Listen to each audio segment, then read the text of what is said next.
જય માતાજી, જય સુરાપુર દાદા. મિત્રો સ્વાગત છે તમારો નવા વિડીયોમાં. તો મિત્રો આપણે આવી ગયા છીએ સુરાપુર ધામ બોલા. તો મિત્રો આમ તો આપણે સોમવાર રાત્રે બ્લોગ આવે છે, પણ આપણે થોડા વહેલા દાદાના સાનિધ્યમાં આવી ગયા છીએ. અત્યારે સુરાપુર દાદાના દર્શન કરશું, ત્યારબાદ રાતે દર્શન પણ કરશું. તો વિડીયો બનાવી જો ચેનલમાં નવો તો સબસ્ક્રાઈબ અને લાઈક કરવાનું ભૂલશો નહીં.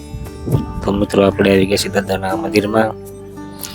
તો મિત્રો સુરાપુર દાદા દર્શન કરી કમેન્ટમાં જય સુરાપુર દાદા લખી વિડીયો શેર કરવાનું ભૂલશો નહીં, જેથી કરીને લોકો દાદાના ઘરે બેઠા દર્શન કરી શકે.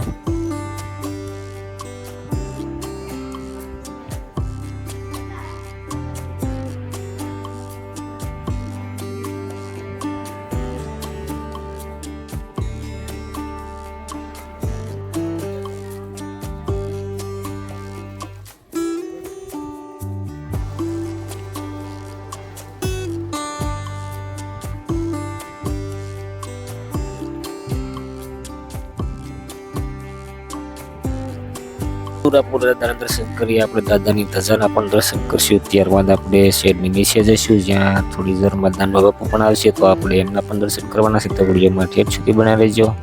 તો મિત્રો અહીં તમે જોઈ રહ્યા છો સેલ્ફી પોઈન્ટ, જ્યાં લોકો ફોટો પડાવી રહ્યા છે.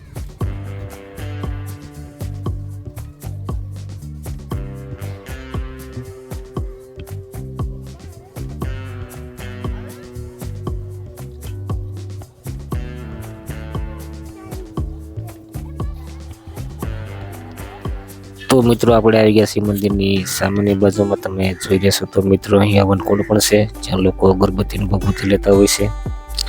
ત્યારબાદ આપણે આગળ શેડ નીચે જઈએ મિત્રો.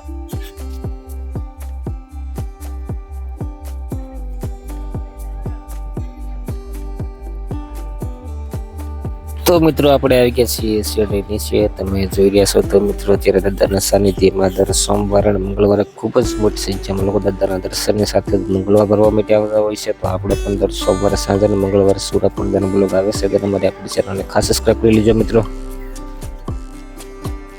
તો મિત્રો સુરાપુર ધામ ભોળાજી દાદાનું સાનિધ્ય 24 કલાક માટે ખુલ્લું જ હોય છે. સાથે દાનબા બાપુની હાજરી દર સોમવારે સાંજ અને મંગળવારે આખો દિવસ માટે હોય છે. તો તમારે દાદાના દર્શન માટે ગમે ત્યારે આવી શકો છો. સાથે દાનબા બાપુના દર્શન માટે તમારે સોમવારે સાંજ અને મંગળવારના દિવસે જ આવવું, જેથી કરીને દાદાના સાનિધ્યમાં દાનબા બાપુની પણ હાજરી હોય છે, તમને પણ દર્શનનો લાભ મળે. તો મિત્રો દાદાના સાનિધ્યમાં તો ભાવિ ભક્તો માટે પ્રસાદીની પણ વ્યવસ્થા કરવામાં આવશે. ત્યારબાદ ચા અને નાસ્તો 24 કલાક માટે મળે છે.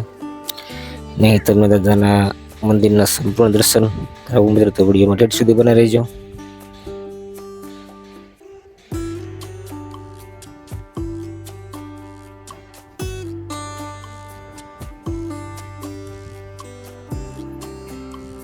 તો મિત્રો આ મંદિરની સામેની બાજુમાં શેડ બનાવવામાં આવ્યો છે, જ્યાં લોકોને પ્રસાદી માટે વ્યવસ્થા કરવામાં આવશે. ત્યારબાદ દાનબા બાપુની જાહેર સભા પણ અહીં જ ભરાય છે.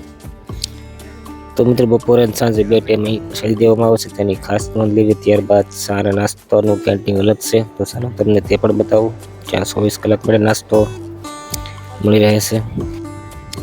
તો મિત્રો અહીં છે પાણીનું પરબ અને સાથે ચા અને નાસ્તાની વ્યવસ્થા કરવામાં આવશે, જે 24 કલાક માટે મળી રહેશે.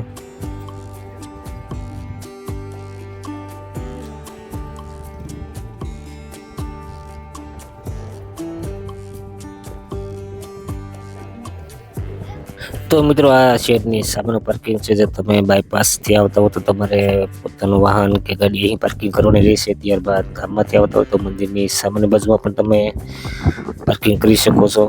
અને મિત્રો આ છે મંદિરની સામેની બાજુનું પાર્કિંગ.